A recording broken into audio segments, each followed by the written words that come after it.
जय माता दी।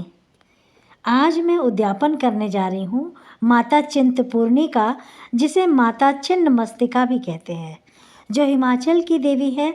और बहुत सारे फ्रेंड्स जानना चाहती हैं कि यह उद्यापन किस तरीके से किया जाता है। सभी भक्तों के लिए करुणामयी जगत जननी माँ अम्बे के जो बहुत ही महत्वपूर्ण जानकारी है वह लेकर आई हूँ। भक्तों को पता है कि माँ के भक्त, माँ का बच्चा माँ को अगर सच्चे मन से याद करता है तो माँ दौड़ी दौड़ी आती है अपनी भक्तों की रक्षा के लिए, और हमेशा ही अपने भक्तों की रक्षा करती है। माँ तो बच्चों की जान होती है। किसी ने झूठ ही नहीं लिखा है कि माँ का बच्चा अगर भूख से पीड़ित है तो माँ एकदम से व्याकुल हो जाती है। तो आज समस्त दुखों का निवारण करने के लिए, अपनी चिंताओं को ख़त्म करने के लिए, हरने के लिए कौन सी ऐसे माँ की रूप की पूजा करें जिससे हमारे घर और परिवार के सभी दुख और सभी पीड़ित कारोबारियों को के दिमाग में जो चिंता हो रही है वो कैसे हम बाहर निकाल सकते हैं। आपको यह उद्यापन किस तरीके से पूरे विधि विधान से करना है और कैसे आप करें जिससे माता खुश हों, तो ये हम बताते हैं आपको। अगर कोई भूल चूक हो जाए तो मुझे माफ़ कीजिएगा, और जितना मुझे पता है उस हिसाब से उद्यापन मैं आपको करने का तरीका बता रही हूँ। माता की मूर्ति पहले रख लेते हैं, ठीक है। उसके साथ ही एक कटोरी में चावल है, मैंने जोत रखी है। जो मैंने साड़ी फ्रेंड्स जो भी है वो उनको चढ़ा कर, माता की चुन्नी हो, साड़ी हो, ये ओढ़ा के और फिर उनकी जोत बत्ती करते हैं।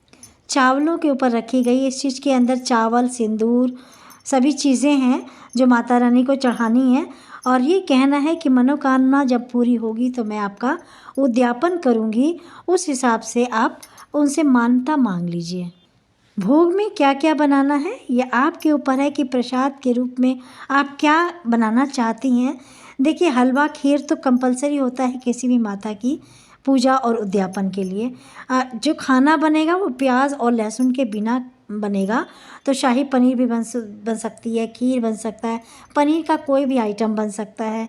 और हम लोगों के यहाँ विशेष कद्दू के फल, सीताफल जिसको कहते हैं, वो ज़रूर बनता है खाने में, तो उसको बना लेते हैं। एक्स्ट्रा आपकी मर्ज़ी, पूरी चावल तो बनते ही हैं, पूरी पुलाव वगैरह तो बनते हैं। उसके बाद आपकी जैसी श्रद्धा हो वैसा आप ले लें।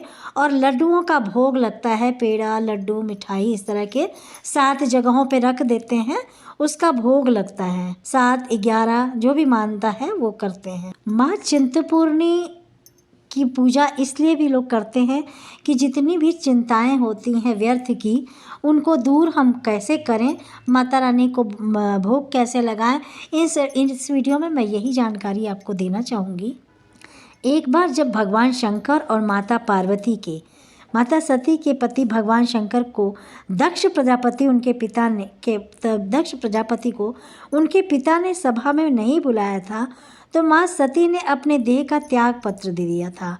और उसके बाद भगवान शंकर जब श्राप में आ गए तो उन्होंने माँ सती के शव को उठाकर पूरे ब्रह्मांड पर भ्रमण करने लगे।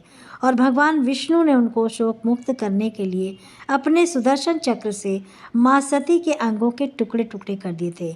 और जहाँ जहाँ जो है कि इनके अंग गिरे, वहाँ वहाँ माँ दुर्गा के अलग अलग रूप, शक्तिपीठ तो हैं ही हैं, 52 शक्तिपीठ उत्पन्न हुए हैं। वहाँ माँ ने अलग अलग लीलाएं करके अलग अलग तरीके के रूप, अलग अलग तरह के रूप लेकर अपने भक्तों की रक्षा की है। तो अपने भक्तों को व्यर्थ, जैसे कि शोक व्यक्त किया है, टेंशन से बाहर निकाला है। हमारे मन में चिंता होती है, चिंता चिता के समान होती है, पर एक माँ ही होती है जो हमको चिंता से बाहर निकालती है। तो मैं बात करूँ माँ चिंतपूर्णी की, तो माँ चिंतपूर्णी की एक ऐसी आपको भोग बताऊंगी जिससे माँ जगत जननी, माँ चिंतपूर्णी आपके स्वस्थ दुखों का, सर्वस्व दुखों का, समस्त चिंताओं का हरण कर देती है। तो मेरे साथ अंत तक बने रहिएगा।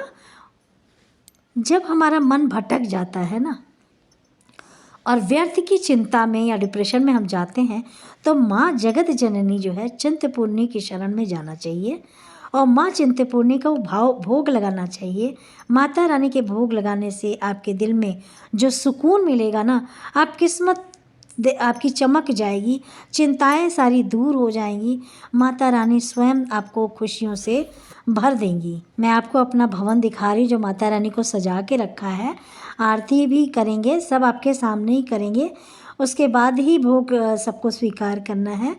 तो जय माता दी कहते हुए आप पहले इस हमारे वीडियो को देखिए, फिर मैं बताती हूँ आपको।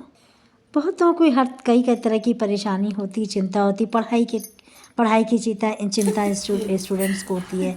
कोई तन से दुखी रहता है, कोई मन से दुखी रहता है, कोई धन से।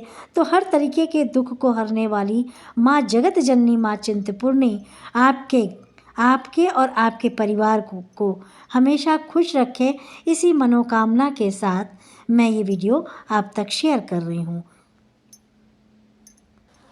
बाद में माता की आरती करते हैं, चाहे माँ दुर्गा का ले लीजिए या दुर्गा चालीसा है तो उसकी कर लीजिए।